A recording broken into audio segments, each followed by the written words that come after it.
Guyyaan jaalalleewwanii anaaf guyyaatti lubbuu koo dhabeedha. Kun cooba qalamaati. Hashamaa harka funee kabajamtoota daawwattoota keenya. Coobni qalamaa torbee kanaa eegalee jira. Kan isiniin biraan gahummoo Angirmaa Guddisaadha. Hanga xumuraatti nu faana tura.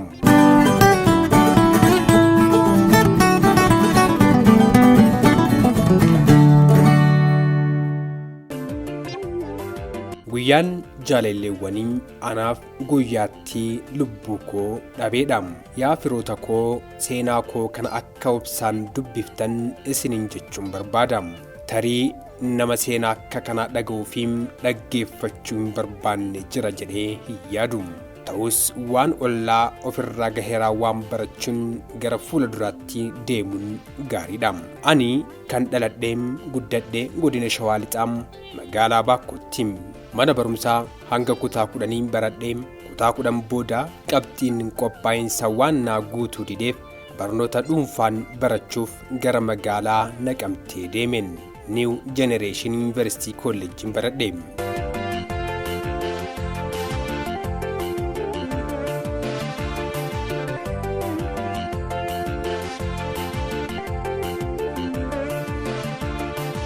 Achitti barnoota accountingii waggaa 3 ergamni hordofeen booda dippiloomaan eebbifamee bahe.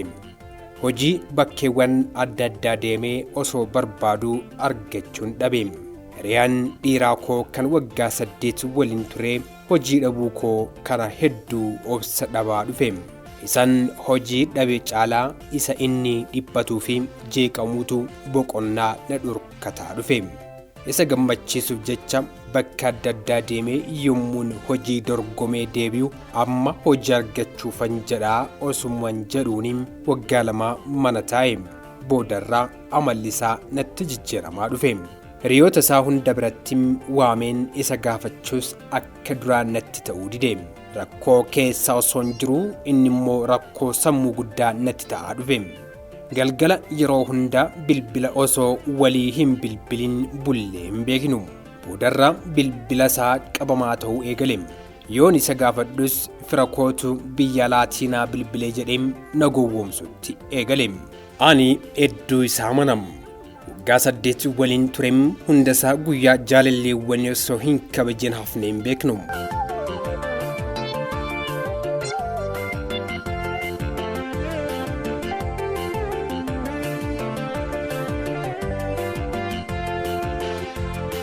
So guyyaan jaalalleewwanii kan waggaa darbee hin gahin anis waliin kabajuuf jedheem isaafis ofii koofis waan hedduu biteem qopheessoo osoo hin jiru inni gidduudhaan gara magaalaa Finfinneem akka deemuu natti hime. Naasuun natti galeem akka isa dhabuu eegaleetu naaf galeem. Gaaffiin tokkoon isa gaafadheem. Yoon si argachuu barbaadeem akkamiin si argachuun danda'am jedheeniin gaafadheenim. Bifaariidhaan innis bilbilaan argattaa kaa naan jedhem. Takka gaafa tokko deebii akkas jabaa natti dubbateen beekum. Kun isa jalqabaatiin yoon jedhee soba hin ta'u. Anis aarii koof keessatti qabadheen taa'ee innis ka'ee deeme. Guyyaan jaalalleewwanii osoo hin gahin guyyaa 2 durseen isa barbaada gara magaalaa Finfinneetti imala koo jalqabe. Akkan Finfinnee deemaa jirutti hin himne. Osoo inni hin beekin dhaqee isa gammachiisuufan yaade. Dhugaa hedduun isa jaaladham nama lubbuu koorraa hirrisee kennee fi umrii isaa dheeressuu barbaadu yoo jiraate isa qofam. Garuu kutaa magaalaa kam akka jiraatu hin beekne. Kanaafuu mala uumeen gaafachuutti barbaade. Yoon bakka jiru bifa kamiinuu gaafadhee ammas gaarii miti jedheen dhiise. Obboleessa isaa xiqqaa kan mana jirutti bilbileen bakka jiru gaafadhe. Innis mana obboleessa keenyaa isa guddaa Buraayyuu bakka Maaram Safar jedhamu jira jechuun naaf deebise.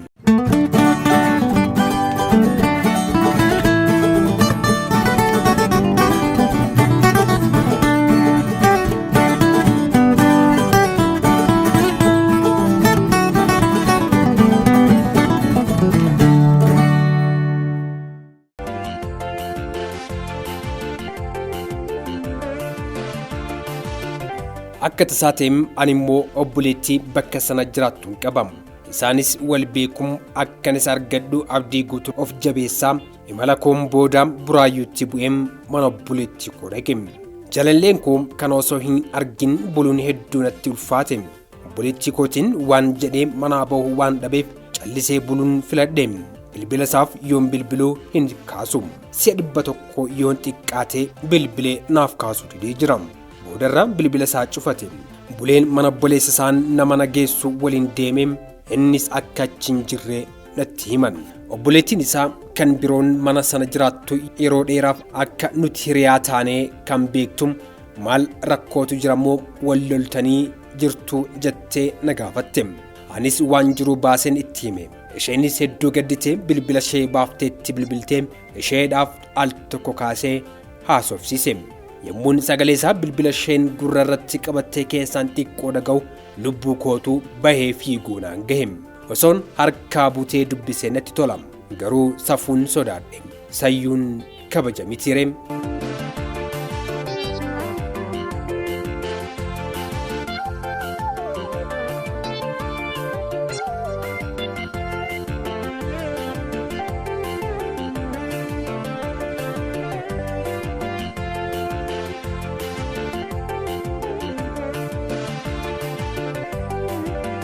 Isheen usuma waliin haasoftu bilbila fudhattee gadi baate.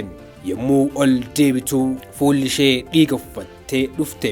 Maal rakkoon jiramoo jedheen lafarraa ka'ee ishee gaafadhe. Lakki homaa naan jette.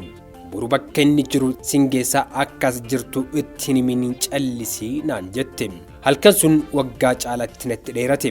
Ganama ka'een waa isaaf bitee hunda qabadhee gara karaatti bahee obboleettii isaa eeguu jalqabe. Isheenis deeqa 10 booda dhufte. Wal fudhannee konkolaataa seennee imala keenya gara inni jiru jedhamutti eegalle. Iddoo adda addaatti erga buunee booda gara kondoominiyeemii Jamoo lakkoofsa 1ffaatti geenye. Yommuu gamoo inni irra jiraatu jala geenyu waan akka bakakkaa tokkotu mataa kootii hanga qeensa miila kootii na weerare. Waan qalbii koomitii jakkoo ilaale amanuu hin dandeenyen arge. Namaani waggaa hamma kana isaaf jedhee waa meeqa dadhabee jiraadhee sababa ani hojii dhabeetti jaalala koo qarshiin geeddare. Nama biyya Arabaa hojjechaa turte intala ollaa keenyaa hammatee gadi nutti bahe. Innis na ishee gadhiise. Isheenis itti maramtee akkaan caatii mudhii isaa qabatte bareedaa koo maaltu ta'e gaafa jettu ani of qabachuun dadhabeen akka nama mormi irraa citeen lafarra gangaladheen boo'u jalqabe.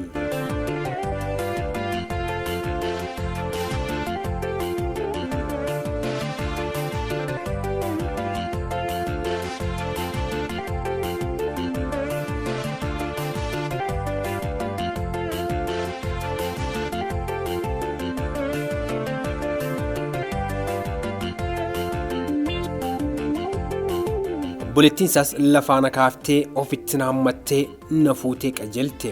Kennaan isaa fidee dhufee hunda isaa bakkee keessa facaaseen gara mana obboleettii kootitti deebi'e.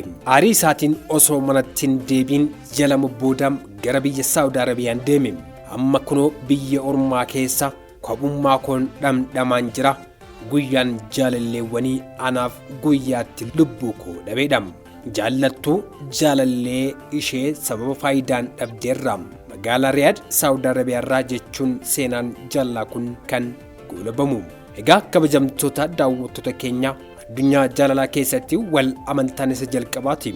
Jaalalleewwan qaaman wal bira jiraatanis wal irraa fagoo jiraatanis wal amantaan cimaan gidduu isaaniitti yoo jiraate bakka galma isaanii gahuu danda'u. Mana ijaarrachuu, maatii horachuun jaalala isaanii dhandhamachuu danda'u. Egaa tokko irratti ammoo hiree carraa isaanii ta'e kan addaan bahanii namuu kallattii mataa isaatiin deemsisaatti fufa. Gariin isaanii ammoo sababa faayidaa adda addaatiin jaalala waggaa dheeraaf ijaarratan battalumatti diiguun isa tokkoof gammachuu isa kaaniif gaddaa fi caba onnee ta'ee hafa. Egaa kabajamtoota daawwattoota keenya seenaa jaalalaa kana irraa waa akka barattan abdii qabna. Seenaa jaalala kanaa karaa toora miidiyaa hawaasaa irraa qindeessuun kan isiniif qopheesse ani Girmaa Guddisaan ture. Waan nu faana turtaniif horaa bulaa.